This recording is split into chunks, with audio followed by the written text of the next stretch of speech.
Gabi ng Misteryo. Kamakailan lamang, ako ay dinalaw mismo ng isang nilalang na sinasabing siya ay taga-Agartha. Ayaw kong maniwala.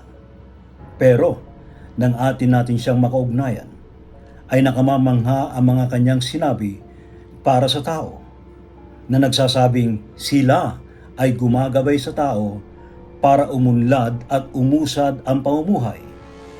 Agartha has been existed for so many years, thousands of years ago, and we're already here to give more information, to give more help to humans in the surface. At maging ng karunungan, sila rin ay handang tumulong sa tao para magkaroon ng kapayapaan sa mundo. Yes, we are giving you our wisdom, also knowledge about ancient civilizations, especially the existence of Lemuria and Atlantis and other ancient civilizations. Nanawagan din ang naturang taga-Agartha na pag-usapan ng mapayapa ang anumang hindi pagkakunawaan ng mga bansa at maiwasan ang delubyo o digmaan. We have to take care of everyone here. We are all family here. So we have to take care of one another. Whatever differences should be resolved peacefully.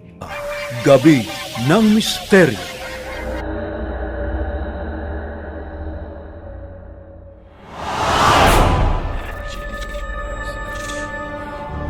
Kaya tayong dito sa may Hong Kong. You can offer prayers. Wala namang mawawala nila. Flowers. They also burn incense. Diplomat Hotel? Na North Cemetery.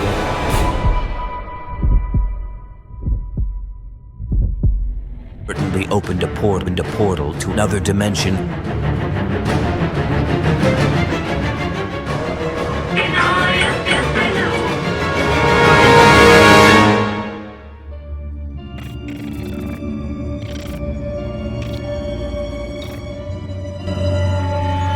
Mga kamisteryo, ngayong gabi ito pag-usapan natin tungkol sa Agartha. Ano ba itong lugar na ito? Ito ba ay totoong nasa loob ng ating mundo, sa loob ng ating planeta?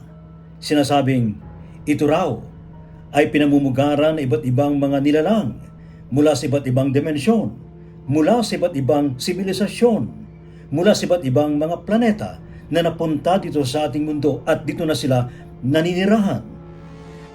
What's really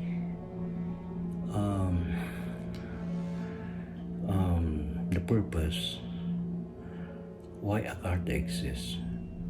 Agartha has been existed for so many years, thousands of years ago, and we're already here to give more information, to give more help to humans in the surface. Okay. Tuwan ng honeycomb. At ilan sa mga syudad na ito ay ang syudad ng Agartha na makikita sa ilalim ng Tibet, at ang isa naman ay ang Shambhala na nasa ilalim ng, sinasabi nila, nasa ilalim ng Mongolia, at may isa dito sa California sa ilalim ng Mount Shasta na ang tawag naman ay City of Telos, na ang tawag nila sa namumuno sa City of Telos ay si Adama. Ngayon walang mga impormasyon sa kung sino sa ibang mga bansa ay kung sino mga chief o yung mga namumuno sa kanila, pero ang sinasabing occupants itong mga inner city na to, sinasabi ng mga Galactic Federation ET. May natanggap tayong mensahe mula sa Agartha ng isang nilalang ang nakipag-ugnayan sa inyong lingkod. Anong ibig sabihin nito? Ito ba ay isang babala sa tao na sana'y ayusin ang lahat ng anumang sigalot sa mundong ito para hindi mauwi sa digmaan ang anumang hindi pagkakunawaan? We love human beings. We love this planet. We have to take care of everyone here. We are all family here. So we have to take care of one another. Whatever differences should be resolved peacefully. We will never allow such violence to happen in the future. But if human beings really want that to happen, we cannot stop it. So we would like also to ask you all to please be mindful of what you are doing, of what you are speaking, of what you are thinking, so that everything will be okay. No violence, no war. Maraming salamat sa pinadala mong video tungkol doon sa chinanel mong message galing kay Maharshi ng taga-Agartha.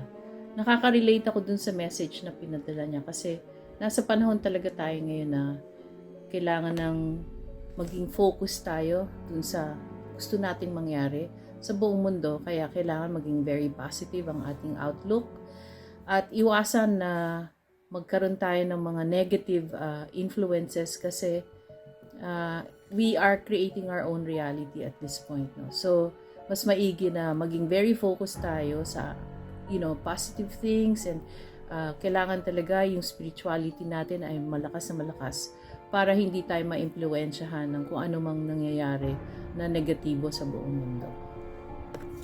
Hello everyone, I'm Miss Peach of Divine Love Energy Healing Products and Services, and I want to give a feedback doon sa conversation, channel message between Sage Maharshi and Sir Lady Sibayan. Mafe-feel nyo talaga na yung energy and the message itself is so powerful. Kasi when you do channeling and you are really on that alignment, mararamdaman nyo yung message, no? And the message for us is to have peace and love, balance and harmony.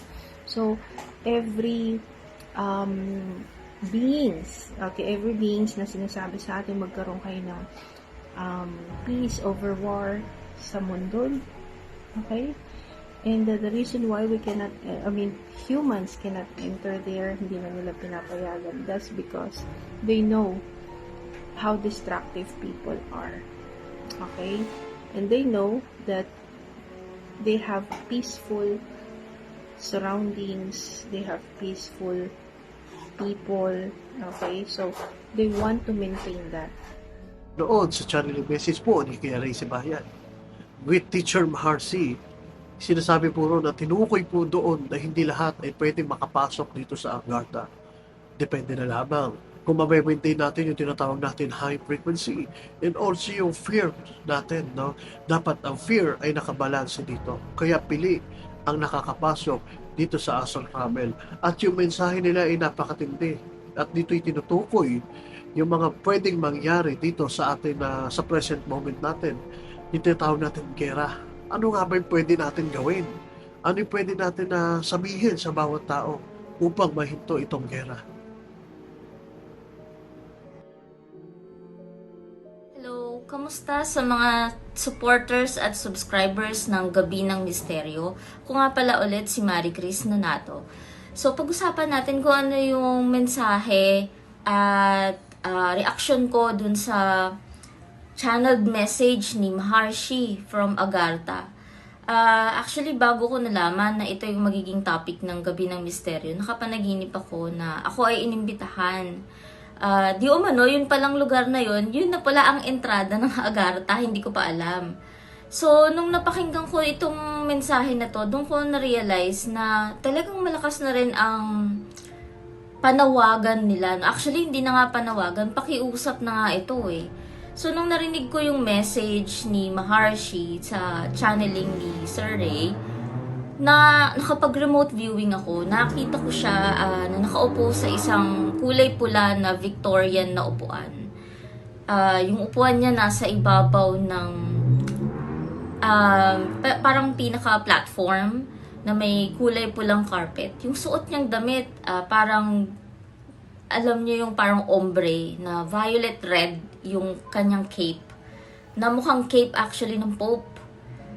Meron siyang hawak na stick sa kaliwang kamay niya.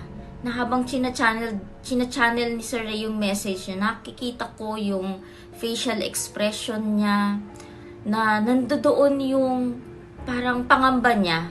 Parang alam niyo yung nagsisermon sa isang bata na nakikiusap na wag magdabog, ganon.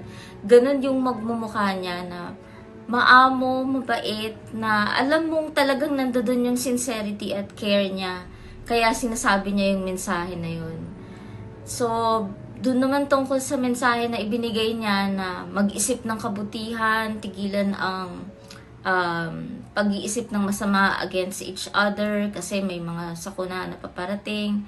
Totoo yan eh. Parang katulad kasi yan ng enerhiya ng isang wish or ng isang dasal na habang iniisip mo, lalong lumalakas yung momentum or papalapit yung bagay na yun na iniisip mo sa katotohanan. Konting pagbabalik-tanaw lang po, no? Una ko pong narinig ang salitang Hollow Earth. It was year 2006 or 2007 sa isang event sa Greenbelt. Narinig ko po yan mismo kay Brother Ray nung hawak niya yung mic. First time ko hong narinig sa kanya ang salitang Hollow Earth. Doon po ako nagkaroon ng idea kung ano po yun. Pero ang nakwento niyo ho doon is yung tungkol po sa kwento ni Olaf Jansen. Mag-ama po sila na bumiyahe sa North, particularly North Pole. And then sinabi sa kanila ng native, a gate will open.